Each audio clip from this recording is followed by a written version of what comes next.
참으로 좋은 날입니다. 평강이 가득하시기를 바랍니다. 저는 오늘 여러분과 함께 예수님을 감동시킨 사람들이란 제목으로 은혜를 나누고자 합니다. 본문 말씀은 마태복음 8장 5절로 13절입니다. 백부장이 대답하여 가로되 주여 내 집에 들어오심을 나는 감당치 못하겠사오니 다만 말씀으로만 하옵소서. 그러면 내 하인이 낫게 삼나이다.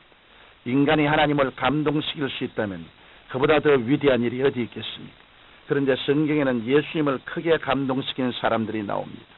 예수님께서는 그들을 위해 놀라운 기적을 베풀어 주셨습니다.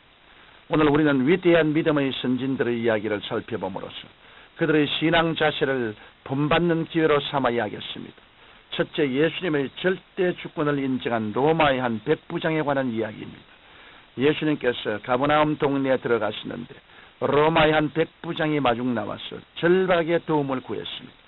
식민지 이스라엘의 점령군으로 통치권을 가진 로마의 백부장이 길거리에서 도움을 강구한다는 것은 예사스러운 일이 아닙니다. 이런 행위는 평소에는 전혀 찾아볼 수 없는 일로서 극히 예외적인 일이었습니다. 그럼에도 불구하고 이 백부장은 서슴지 않고 예수님께 나왔습니다. 그는 예수님께 간청하기를 주여 내 하인이 중풍병으로 집에 누워 몹시 괴로워하나이다라고 말했습니다. 이에 예수님께서는 내가 가서 고쳐주리라고 말씀하셨습니다. 그러자 백부장은 주여 내 집에 들어오심을 나는 감당치 못하겠사오니 다만 말씀으로만 하옵소서. 그러면 내 하인이 낫게 삼나이다라고 대답했습니다. 예수님께서는 이 말을 들으시고 크게 감동하시고 감탄하셔서 제 아들에게 다음과 같이 말씀하셨습니다. 내가 진실로 너에게 이르노니 이스라엘 중 아무에게도 이만한 믿음을 만나보지 못하였노라. 또 너에게 이르노니 동서로부터 많은 사람이 이르러 아브라함과 이삭과 야곱과 함께 천국에 앉으려니와 나라의 본 자손들은 바깥 어두운 데 쫓겨나 거기서 울며 이를 갈미시리라.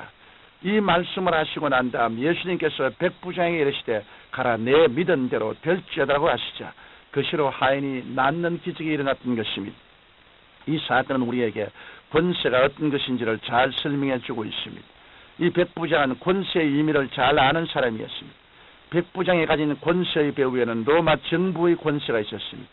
로마의 권세란 로마 정부가 가지고 있는 정치, 경제, 군사력 모두를 총칭한 것입니다. 따라서 백부장의 명령을 거역하면 로마의 권세에 항가하는 것이기 때문에 로마의 권세가 이런 사람을 심판하게 되는 것과 같습니다. 이처럼 백부장은 권세라는 것이 얼마나 큰 힘을 발휘할 수 있는지를 잘 알고 있었던 사람입니다.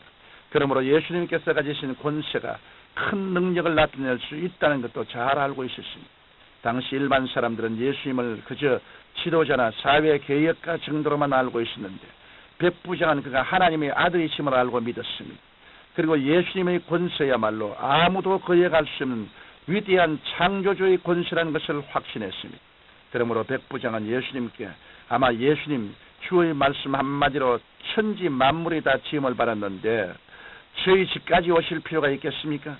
말씀만 해주시면 병이 깨끗이 나을 줄 믿습니다라고 하는 의미를 시사해 주는 말을 할 수 있었던 것입니다. 이것은 그리스도의 권세에 대한 가장 위대한 신앙 고백인 것입니다.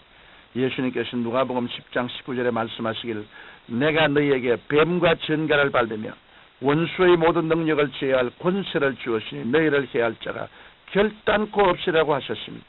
우리 하나님께서는 여러분과 제게 그리스도의 이름으로 권세를 주셨습니다. 그러므로 우리는 그리스도의 이름으로 담대히 귀신을 쫓아냄으로써 승리하는 삶을 살아야 하는 것입니다.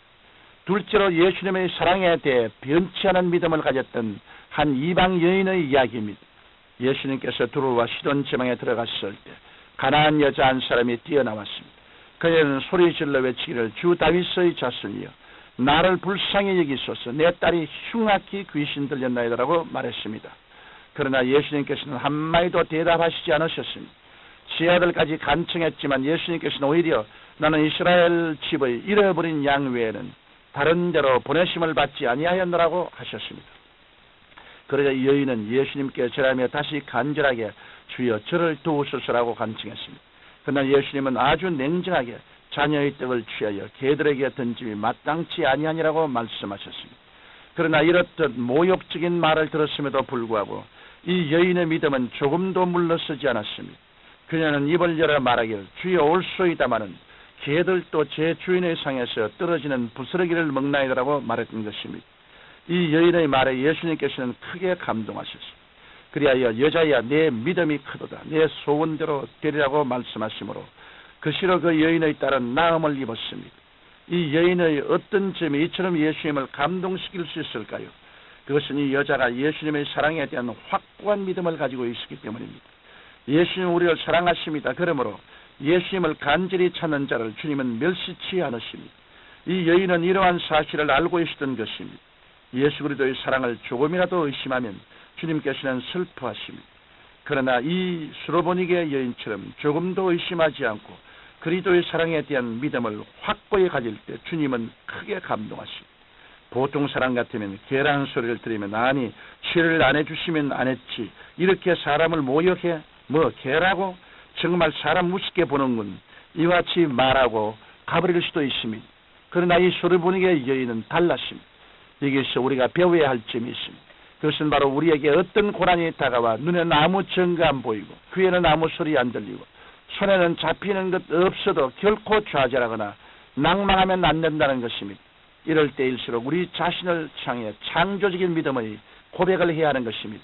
이 칠흑 같은 어둠 속에서도 우리 주님은 절대로 나를 버리지 아니하시고 사랑하신다. 살든지 죽든지 흥하든지 망하든지 승하든지 쇠하든지 나는 예수님의 사랑을 의심치 않는다.